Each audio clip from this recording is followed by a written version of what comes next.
Curtis Wall Street. Carroll was only 14 years old when his life took a turn that could have ended everything. He was inside a bowling alley in Oakland, California. Not to bowl, not to hang out with friends. He was there to break into an arcade machine. Curtis had already stuffed his backpack with quarters when he walked out of the building. That's when a security guard grabbed his arm. Curtis panicked and ran. He sprinted down the street and jumped onto a fence. But as he reached the top, gravity won. The weight of 3,000 quarters in his backpack pulled him backward. He crashed hard to the ground. When Curtis opened his eyes, the security guard was standing over him. The guard looked down and said, "Next time you little punk steal something you can carry." That moment should have scared him straight. It didn't. Curtis was taken to juvenile hall. When he was released into his mother's custody, his uncle didn't ask if he was okay. He didn't ask what he learned. The first thing his uncle said was, "How'd you get caught?" Curtis told him the truth. The backpack was too heavy. His uncle shook his head and said, "You weren't supposed to take all the quarters." 10 minutes later, his uncle took him to burglarize another arcade machine. They needed gas money to get home. That was Curtis Carroll's life. Curtis grew up in Oakland, California, surrounded by chaos. His mother and other family members were addicted to crack cocaine. Some nights, he slept at relatives' homes. Other nights, he stayed with friends. Sometimes, they ended up in homeless shelters. Dinner wasn't always at a table. Sometimes it was in bread lines and soup kitchens. Curtis learned early that life wasn't fair. One of the older guys in the neighborhood once told him something that stuck in his mind forever. Money rules the world and everything in it. In these streets, money is king. If you follow the money, it'll lead you to the bad guy or the good guy. Soon after that, Curtis committed his first serious crime, and something strange happened. For the first time in his life, someone told him he had potential. No one had ever told Curtis he could be a lawyer. No one had ever told him he could be a doctor.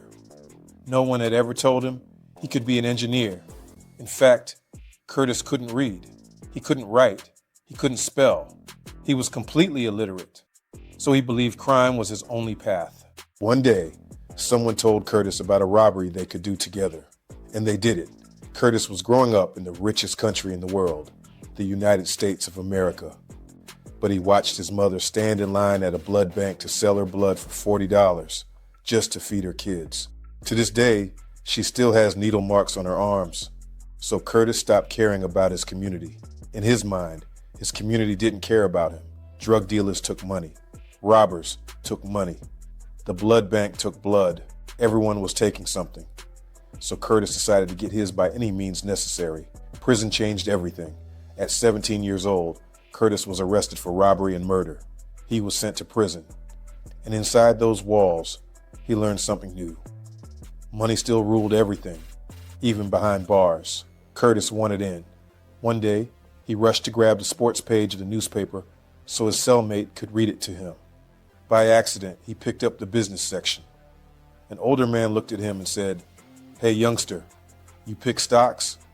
Curtis replied, "What's that?" The old man said, "That's where white folks keep all their money." That moment changed Curtis's life. For the first time, he felt something he had never felt before. Hope. A future.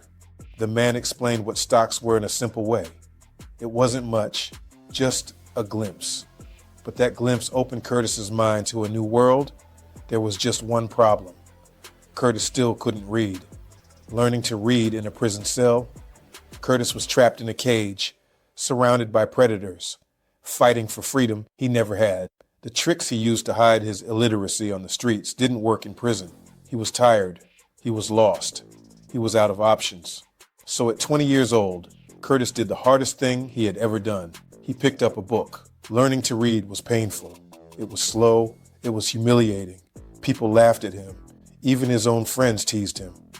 But Curtis kept going. Little by little, he learned. He started reading everything he could find. Candy wrappers, clothing logos, street signs, anything with letters on it. One day, someone asked him what he was eating. Curtis sounded out the word and said, "Candy, candy." Everyone laughed. Then the guy said, Let me get some. Curtis spelled it again and said, N-O. No. They laughed even harder. But Curtis didn't care. For the first time in his life, he could read. That feeling changed him. Discovering the stock market. At 22 years old, Curtis felt confident. He remembered what the old man had told him. So he picked up the business section of the newspaper again. He started reading about stocks. He started learning about money. He started dreaming about a different life.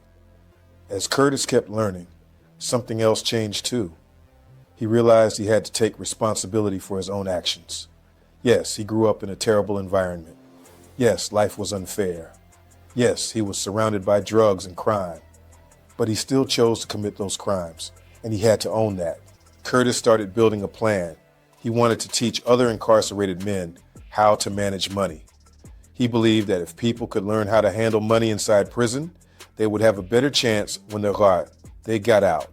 Then he learned some shocking facts. According to MarketWatch, over 60% of Americans have less than $1,000 in savings. Sports Illustrated said over 60% of NBA and NFL players go broke. Over 40% of marriages fail because of money problems. That blew Curtis's mind. People worked their whole lives. They bought cars, they bought clothes, they bought houses, they bought fancy stuff, but they were still living paycheck to paycheck. So Curtis asked himself, how are we supposed to help incarcerated people re-enter society if most people on the outside can't even manage their own money? Something was broken. Curtis needed a better plan. The birth of FEEL. That's when Curtis co-founded a program called Financial Empowerment Emotional Literacy, or FEEL. The idea was simple. Teach people how to separate emotional decisions from financial decisions. Teach 4 basic rules. Save properly, control your cost of living. Borrow money the right way. Let your money work for you instead of you working forever. Curtis believed incarcerated people needed these life skills before they re-entered society. Without them, there was no real rehabilitation, a system that sets people up to fail. Curtis also realized something else. Financial illiteracy is a disease. It has hurt poor and minority communities for generations, and people should be angry about it. How can half of America be financially illiterate in a country built on money? Everything depends on money. Housing, transportation, food, justice, healthcare. But most people don't know how to manage it. That's dangerous. According to the California Department of Corrections, over 70% of incarcerated people are locked up for money-related crimes: robbery, fraud, burglary, larceny, extortion. A typical inmate enters prison with no financial education. They earn about 30 cents an hour. They save nothing.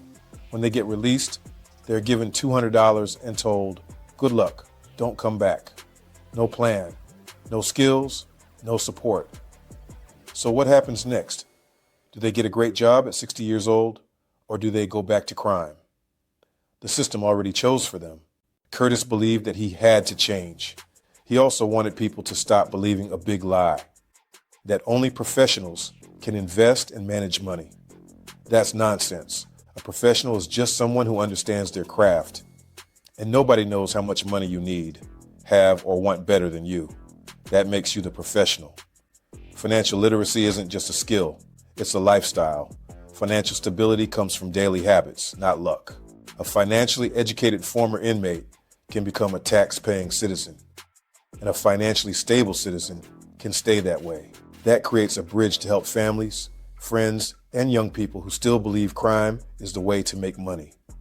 Curtis wanted people to stop being scared of big financial words, stop thinking money is too complicated, and start taking responsibility for managing their lives better.